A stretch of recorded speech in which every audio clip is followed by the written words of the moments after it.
My new album is called Comet Come to Me, and it's no other reason that all those words have the same 5 letters, and it's all about randomness. It's not a concept record, because most people don't listen that way.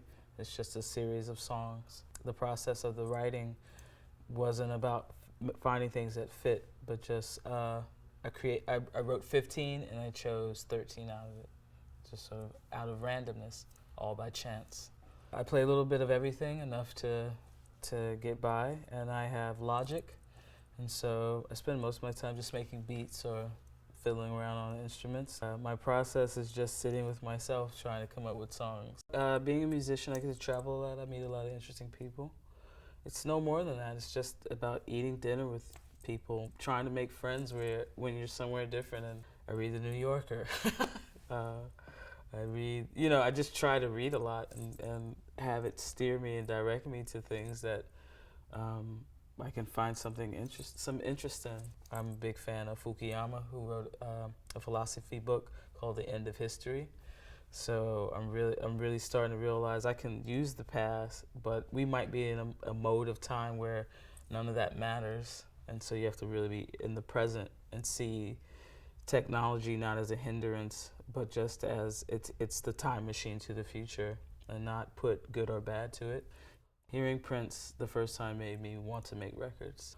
Oh, I heard that song Soft and Wet, and then I went and bought it, and I looked on the record cover and it said all instruments played by, and then I was hooked. And then I was just like, all the voices were him. It was everything. It was this one guy who was let loose in the studio, and at that moment I knew I wanted to make records. The live thing, you're really affected by the audience, the energy, what you ate, how much you had to drink, like what's happening. So that's different. I get something else from that. But yeah, I like the process of trying to cultivate something that is a good listening process, a good sonic experience. I got to work with an artist called My Brightest Diamond, and actually I took one track where I wrote the music, and I gave it to her.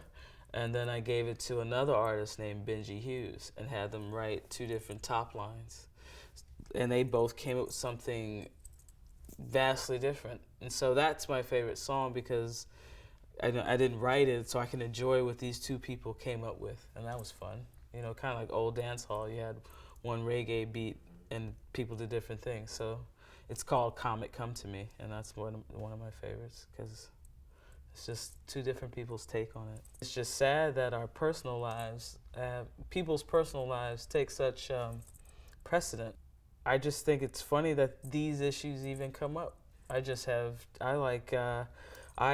up with a new term. I am sexually functional with both genders. I just choose to be with this particular one. Who knows what the future holds?